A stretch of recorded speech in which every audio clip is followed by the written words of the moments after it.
Bonjour à tous, je ne sais pas comment on va appeler cette vidéo, mais je vais juste aujourd'hui vous annoncer quelque chose dont je vais vous parler plus tard. Dans une vidéo, j'avais évoqué la franc-maçonnerie. Dans une autre, j'ai parlé du lassage après l'endoctrinement, des choses qu'il ne faut pas faire. Quand vous vous trouvez dans des situations d'agression et que vous êtes face à des leaders religieux. Et à la fin de ces vidéos, je vous parlais de quelquefois dans l'une, les leaders qui peuvent être des criminels. Dans l'autre, des leaders qui parfois ne savent pas ce qu'ils font. Mais dans la vidéo à venir, je vais vous parler de ces leaders sorciers. Mais avant toute chose, je vais vous dire ceci. Les prêtres que je rencontrais vis-à-vis de le lassage après l'endoctrinement, la suite, les prêtres que je rencontre, certains me disent, quand je parlais de brainwashing, ils arrivent à me convaincre de faire fi des agressions verbales que je vois, des agressions physiques. Ils me disent, les individus que je vois sont possédés. Ce sont les esprits qui parlent à leur place. Donc imaginez un peu, je crois à la possession, mais il y a des choses auxquelles il ne faut pas croire. Si quelqu'un vous insulte, vous n'allez pas vous dire tout de go, hein. Quelqu'un vous insulte, il est placé devant vous, il vous insulte. Vous n'allez pas vous dire dans votre tête, s'il m'a insulté, c'est parce qu'un esprit est entré en lui. Je suis désolée. Quand je vous dis je crois en la possession, je parle de ce que je vis à l'intérieur de moi. Je ne vais pas parler de ce que les autres font ou de ce qui... Je ne parle pas de ça. J'ai dit, c'est possible, oui. L'Église l'admet. Certaines églises continuent de l'admettre aujourd'hui que les êtres humains entrent dans les corps des gens. Je vous ai parlé d'autres qui disent ce sont des esprits, des djinns. Donc, là-dessus, ils sont un petit peu aujourd'hui mitigés parce que pendant que durant mon enfance, c'était un peu plus, moi, hein, du côté de la bourgade d'où nous sommes venus, Mesondo. C'était plus, à l'époque, les parents qui entraient dans les corps de leurs proches parents. Et un peu plus à côté, à aider, il y a aussi, j'entendais ce genre de choses. J'entendais des oncles, des tantes qui parlaient de leur vécu. X, Y personne a eu ceci, a eu cela. Mais après, il y a eu des histoires de sociologie, des recherches de sociologie, je crois anthropologie, psychiatrie. Plein de chercheurs ont essayé de casser le mythe de la possession. Pourtant, les possédés sont de plus en plus légion. Ils ont voulu quitter cette acceptation commune de la possession des êtres humains par les êtres humains pour la possession par les esprits, parce qu'il existait désormais, comme je vous ai dit, une chasse aux sorcières. Une chasse aux sorcières, il y a des gens qui vous désignent, comme je vous ai dit tout à l'heure, des coupables tout faits. Des coupables tout faits. Mais vous savez quand même que vous savez faire la différence entre quelqu'un qui vous insulte et quelqu'un qui ne vous insulte pas. Quelqu'un qui ne vous insulte pas. Quelqu'un qui vous rit bêtement au nez, qui se moque de vous, et quelqu'un qui ne le fait pas. La différence entre un individu, physique et un esprit. Un prêtre ne peut pas vous dire, cet individu qui vous a parlé, moi à l'époque j'y croyais, hein. J'y ai cru, hein. Surtout que j'étais très vulnérable. C'est pour vous dire combien j'étais faible. Tellement faible et démunie que je n'ai pas pris.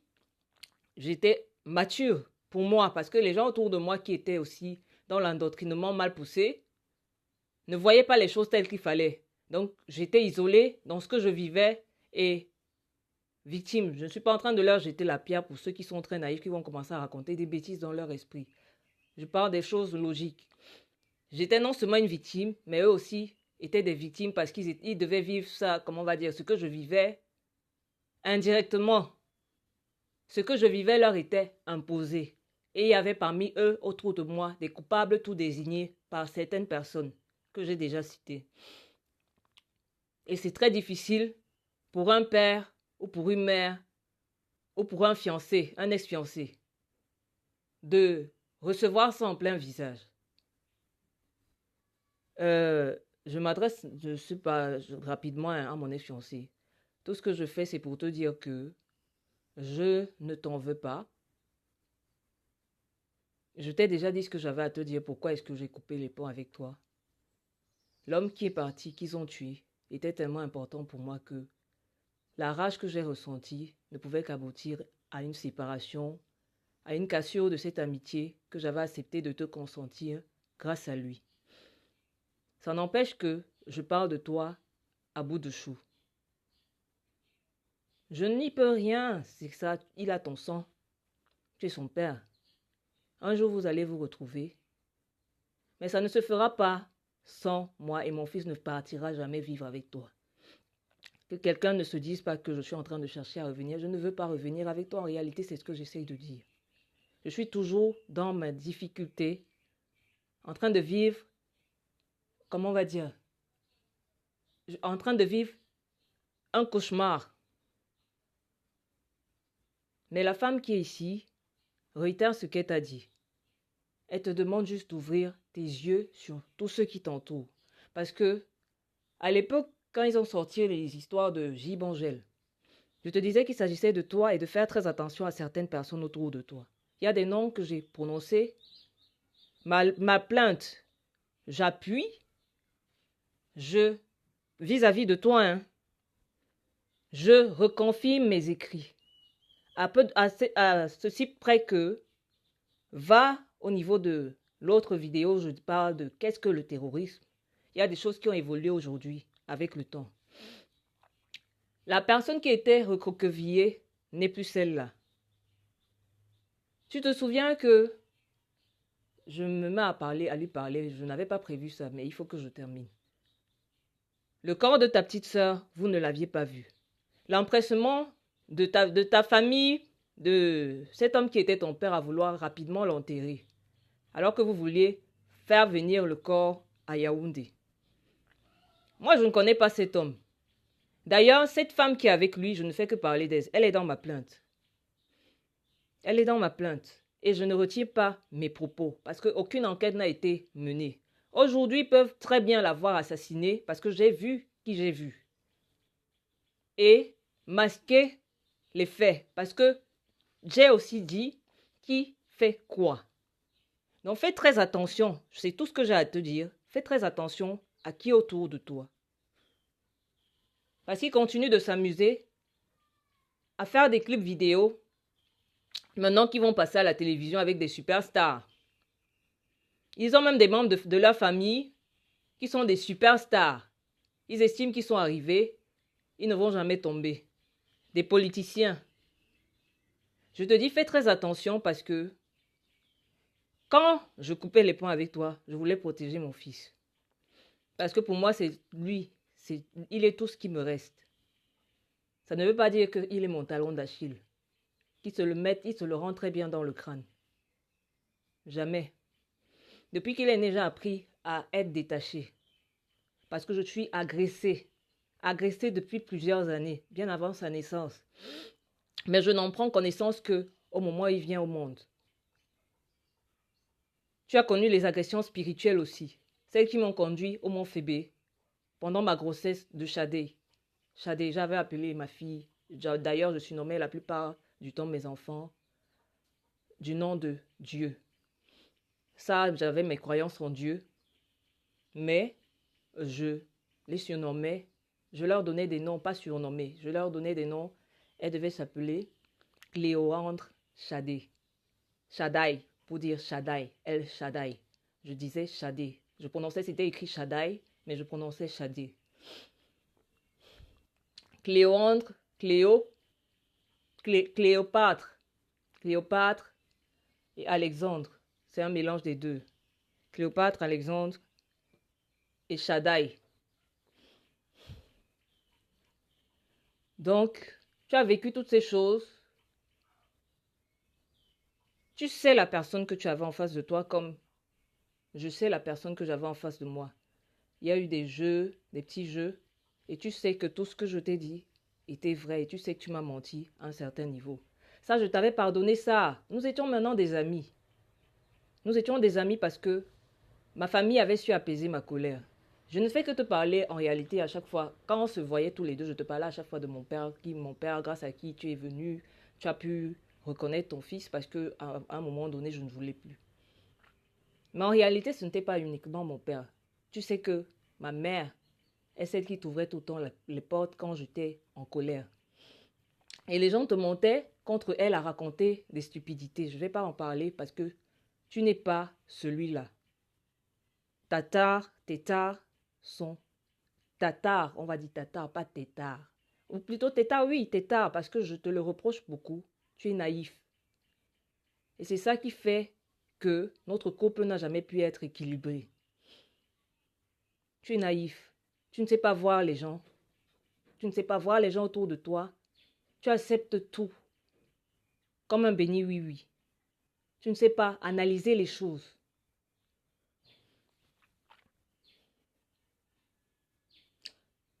Ce pourquoi je t'ai toujours pardonné, je suis retournée avec toi, tu le sais aussi. Tu le sais. Je ne vais pas revenir dessus. Je faisais des efforts et à un moment donné, quand je suis partie, que j'étais enceinte du petit, j'avais même tenté de revenir pour lui aussi. Ça, tu le sais. Mais après, je me suis dit, à quoi bon? Après l'avoir accouché, tu le sais. À quoi bon? Parce que je ne voyais que la souffrance. J'allais endurer la souffrance dans ma tête. Je ne voyais que ça dans ma tête. Je ne voyais que ça surtout vis-à-vis de tes proches qui n'ont jamais voulu descendre. Comprendre l'injure qu'ils avaient fait à nos personnes. Vraiment, avec tous les boucs émissaires qu'on a désignés, tout désigné un peu partout, y compris dans ta famille, qui étaient surtout venus de chez nous. Mes parents qui étaient appelés sorciers. Toi-même qui refusais d'assumer tes responsabilités vis-à-vis de ce que tu avais fait poser comme acte. Tu cherchais des boucs émissaires parce que les gens autour de toi, te disaient de chercher les boucs émissaires. Pendant que moi je te disais, tu ne te comportes pas comme un homme mûr, un homme mature. C'est ce que j'attendais de toi, ta maturité. La maturité, tu sais que c'est ce que je t'ai toujours reproché. De laisser les gens avoir le dessus sur toi. De ne pas faire appel à ta logique. De ne pas faire confiance à celle qui partage ta vie. Parce que moi, je te faisais entièrement confiance. Parce que pour moi, c'est ça, en fait. Ce n'est même pas... tu vas dire que c'est pas ça. C'est pas vrai. Tu me faisais confiance. Mais pour moi, c'est ça. C'est comme ça que j'appelle ça. Tout ce qui s'est passé. Tu vas me dire que c'est pas vrai. Parce qu'il y a des choses que je dis. À un moment donné, tu sais que c'est ça et tu m'en parles. Tu me dis, c'est pas avec toi qu'on vivait ça. Est-ce que c'est pas avec toi que Ce n'est pas avec toi, mais ton implication. Quand je dis tu me fais pas assez confiance, je voulais que tu sois impliqué. Impliqué. Impliqué dans la quête de justice. Impliqué dans tout ça. De toutes les façons, j'ai fait tout ce que j'avais à faire toute seule parce que c'est ce qui s'est imposé à moi. Et je ne regrette rien. Je ne regrette pas notre séparation. Je ne regrette pas d'avoir dit ce que je t'ai dit la dernière fois qu'on s'est parlé. Je ne reviendrai pas, mais je ne t'empêcherai jamais quand je ressentirai le bon moment de voir ton fils. Je ne veux pas tes francs CFA, je ne prendrai jamais aucun centime. Tu sais d'ailleurs que quand on s'est séparés la dernière fois, ça a fait pratiquement 1 an sans que je ne touche un centime de toi. Avant que je te dise que je ne veux plus entendre parler de toi, quand j'ai su, quand mon père est mort, il a perdu son souffle de vie, j'ai pété un câble, j'ai dit tu dégages. Parce que l'homme le plus important, après mon fils ou avant mon fils, en tout cas ils sont même au même niveau. Tu ne peux pas comprendre. En fait, personne ne peut vraiment comprendre. C'est quelque chose, cet homme qui m'a donné la vie, cette femme qui m'a donné la vie, je leur dois tout. Celui à qui j'ai donné la vie, je lui dois tout. Je lui dois de me battre pour lui. Je lui dois de rire pour lui. Je lui dois de tout faire pour lui. Et c'est ce que je ne ressentais pas chez toi. On ne parle pas de centimes parce que je n'en avais plus rien à foutre de tes centimes, de tes centimes, de tes francs CFA. Et tu le sais. Je te laissais lui apporter les cadeaux, plein de choses. Et à un moment donné, je me suis même mise à te parler de... il faudrait que je sache où tu vis. Comme ça, de temps en temps, je vais venir te le laisser pour pouvoir poursuivre ma quête de justice toute seule. Mais tu n'as pas suivi. Tu étais bizarre. J'ai dit, mais c'est pas possible. Après, tu t'es mis à faire celui qui veut... J'ai compris que c'était une histoire de... Je vais pas rentrer dans les détails parce qu'il n'y a que des loups-garous, tous ces gens qui me harcèlent là, qui tournent aussi autour de toi, qui sont prêts à tout, entendre toutes sortes de vilaineries sur toi, alors que tu n'es même pas vilain. Tu ne fais que faire ce que tous les hommes font, être infidèle, mais je sais que il existe des hommes fidèles dans cet univers. Il y a des femmes fidèles, il existe des hommes fidèles. Je n'ai été dans mon existence infidèle qu'une seule fois. Et ça, je ne mâche pas mes mots. Je mets au défi n'importe qui, même les gens qui m'inventaient les histoires sur moi, d'aller prouver le contraire. Le nom de celui avec lequel j'ai été infidèle, je le connais parfaitement et il se connaît. Et ce n'était qu'une seule fois. Je mets n'importe qui au défi et je mets ce n'importe qui va se mettre au défi dans la position suivante. Quand tu vas finir d'inventer des choses sur moi, sache que je te maudis comme j'ai maudit les autres et tu vas porter le poids de ton karma. Ça, je te le jure sur mes ancêtres et mes parents décédés. Il fallait que je fasse ça. Parce que je ne vais pas permettre à un individu malade de salir la mère de Jean-Victor Emmanuel. Mon fils sait qui je suis et je ne vais pas vous permettre de lui donner une autre image de moi qui n'est pas. Parce que tout ce que je fais aujourd'hui, c'est pour lui. Tous ces sons que je mets en ligne sur moi et son père, il entend quand je les enregistre et il entend quand je lui parle de son père. Donc je dis encore à tous ces griots, méfiez-vous. Vous estimez que vous ne payez pas, mais je vais vous faire payer. Les menaces de mort, tout ça, le commérage, toutes ces petites choses-là, vous allez le payer. Mais amèrement, vous allez pleurer les larmes de sang. Je le redis, je ne suis pas armé, je n'appartiens à aucun groupuscule. Je suis quelqu'un d'innocent, faible, agressé. Quand vous aurez fini d'inventer les histoires sur moi et que des choses vont vous arriver, n'allez pas prier Dieu. Parce que moi, je ne crois en personne d'autre que mon père. Ne priez pas mon père, ne priez pas ma mère. Vous comprenez? Devant eux, tous les matins, ma mère qui vit encore, mon père qui est mort, je dis qu'il ne pardonne rien. Est-ce que vous m'entendez très bien? Donc quand vous aurez fini, assumez seulement ce qui va vous arriver. Bon, je vous annonce juste que je vais faire une vidéo sur la suite. Référez-vous au début de... ça m'est venu juste à l'esprit comme ça de parler à mon ex-fiancé. J'ai fait référence à du moins celui avec qui j'étais en relation à distance, qui vivait en Allemagne comme mon ex-fiancé. On n'était pas fiancés en réalité, mais on avait des projets de se marier. Celui avec qui j'ai trompé mon ex-fiancé, la seule personne avec qui j'ai été fiancée, c'est le père de mon fils, qui a pour diminutif Jib, dont les filles parlent, ces fillettes-là parlent. Jib Angèle, Jib Angèle.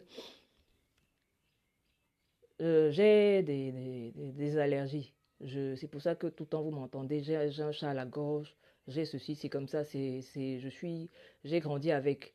J'avais quelque chose comme l'asthme et puis c'est terminé comme ça, un miracle. Et je me suis retrouvée avec des allergies.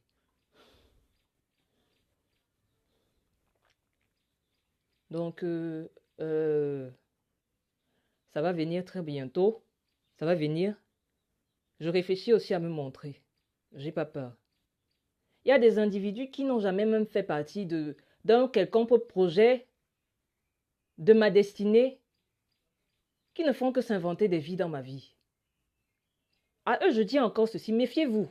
Vous avez tout vous déranger les gens dans leur pauvreté, dans leur petitesse. Vous avez même gâté le pays, le Cameroun. C'est sur moi que vous avez vu que vous allez atterrir. Et avec la sorcellerie, et avec la méchanceté, les agressions spirituelles, les agressions cybernétiques. J'ai dit, méfiez-vous. Moi, je n'ai rien. Hein. Mais le sang de l'innocent, l'innocence, le sang de l'innocent se paye. Vous pouvez rire.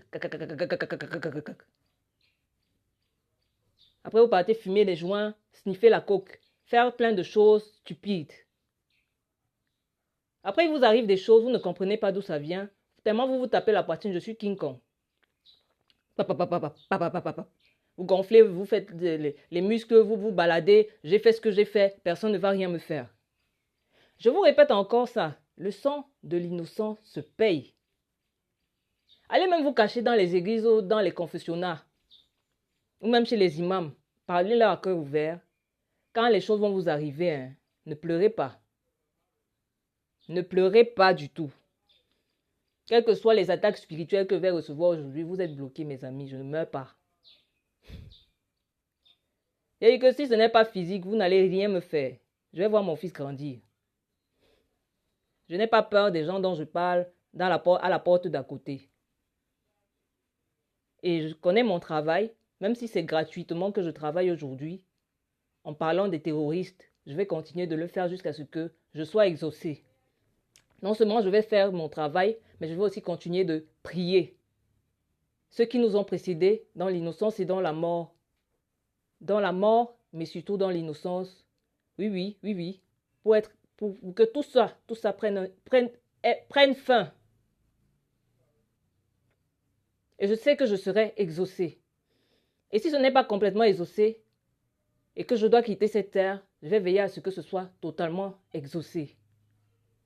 Peu importe les moqueries, je suis King Kong, je suis, vous n'êtes rien, vous ne valez rien, puisqu'au final, à la fin de tout ça, vous n'êtes que des corps en putréfaction comme nous tous.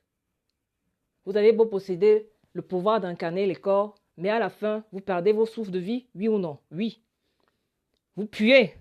Pour les plus riches, j'allais dire pour les plus riches, non, pas du tout. Alors que même le corps d'un milliardaire sent mauvais quand il entre en putréfaction. Vous sentez. Et après,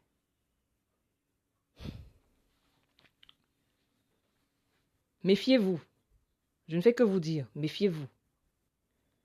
À très bientôt. Chers tous qui me suivez. À très bientôt. À tous ceux qui me soutiennent à distance, qui ne peuvent pas m'écrire ou qui tentent de m'écrire, mais ça n'aboutit pas. Au moins, vous avez les yeux pour voir. Vous avez les yeux pour être mes témoins dans ce périple que je vis. Je vous ai dit, je ne veux pas un centime, je ne veux pas un franc CFA. C'est écrit sur ma chaîne là-bas. Je ne veux pas les cagnottes, je ne veux rien de tout ça. Je veux juste obtenir justice. Je fais ça pour obtenir justice. Dans cette existence, des gens se sont crus tout permis. Ils parlent de domination, un monde de domination. Vous vous mentez à vous-même, hein? Les gens qui ne vous ont rien demandé, fichez-leur la paix, hein? Vous voulez les dominer. Vous rentrez dans les vies des gens, vous vous imposez et vous pensez que vous n'allez pas payer. Pour ceux qui ne comprennent pas, référez-vous à mes anciennes vidéos. Référez-vous à mes anciennes vidéos. Je ne vais pas revenir dessus. Petit message au père de mon fils. Je te donne de ses nouvelles. Mais je ne te contacterai pas. Et je ne veux même pas que tu me contactes. Je t'ai juste dit qu'il est possible que tu puisses le voir. Mais je ne veux aucun contact. Voilà. Pour ces 5 ans, il a été chaleureusement entouré. Il est très aimé par ses cousines. Nous vivons dans le littoral. Il est très éveillé. Je veille à ce qu'il soit en avance sur le plan de l'éducation. Il est en train d'apprendre à écrire et à lire. J'essaye de, comment on va dire ça, le rendre plus mature psychologiquement. Et d'ailleurs, il commence à manifester des signes de maturité. C'est un petit garçon qui comprend beaucoup les choses. Et c'est un petit garçon aimant. Il pardonne beaucoup comme maman pardonne aussi beaucoup parce que maman lui apprend beaucoup à pardonner.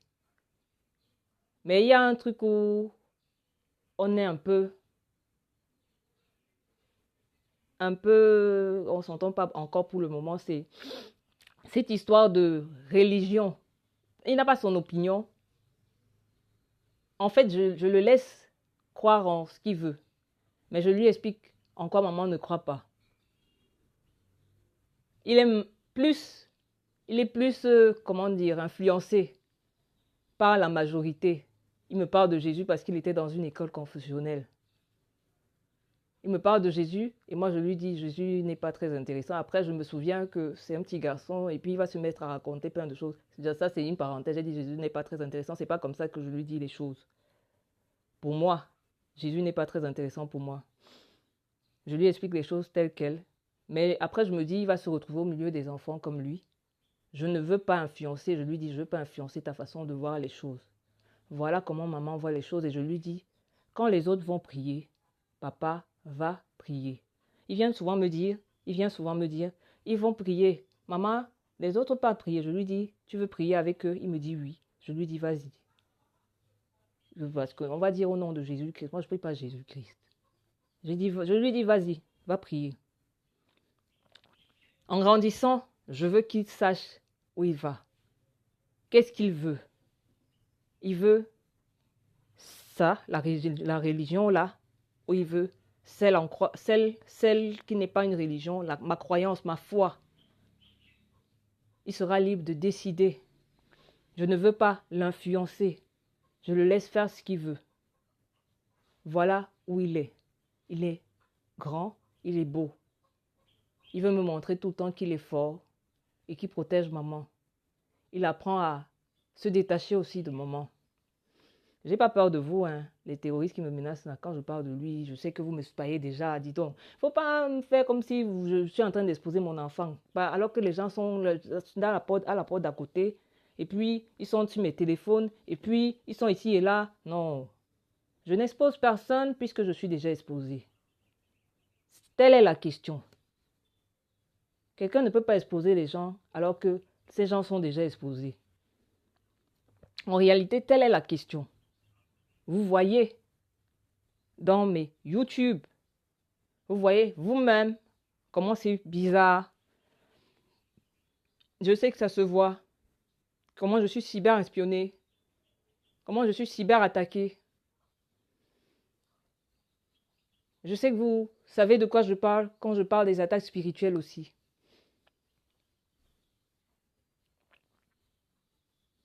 Chers tous, je pense que j'ai le droit de parler de ce qui me fait plaisir parce que de toutes les façons, quand quelqu'un veut t'agresser, n'importe qui est dans cette situation, c'est que de toutes les façons, l'agresseur arrivera à ses fins s'il décide de mettre en exécution ses plans.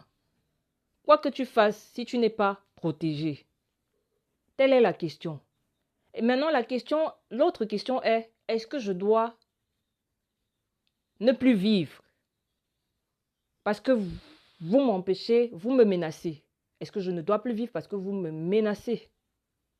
Est-ce que mon fils ne doit plus vivre, être épanoui parce que nous sommes menacés? Il y a quelques années, je tremblais. Certaines personnes autour de moi auraient répondu à ma place, oui, je me laisse faire, je me laisse dominer psychologiquement. Aujourd'hui, je réponds non. Non. Non, non, non, non. Si je dois sortir, je sors. Je vais me balader avec mon fils. Je lui parle, on se balade, je lui fais voir plein de choses, après on retourne à la maison. Je le laisse se balader sans moi, avec ses frères et sœurs.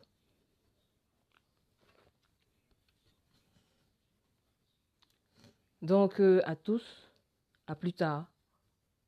Cette vidéo, je la mets en ligne tout de suite. Merci pour votre soutien. dans ce combat contre les forces du mal, ces individus qui nous harcèlent tous. Je compte sur vous parce que j'espère, je sais que les personnes bienveillantes qui ont la faculté d'incarner les corps, ça c'est quelque chose que je disais quand j'avais créé ma chaîne WhatsApp, existent. Je compte sur vous parce qu'en vous réside l'humanité dont je parlais dans une vidéo antérieure.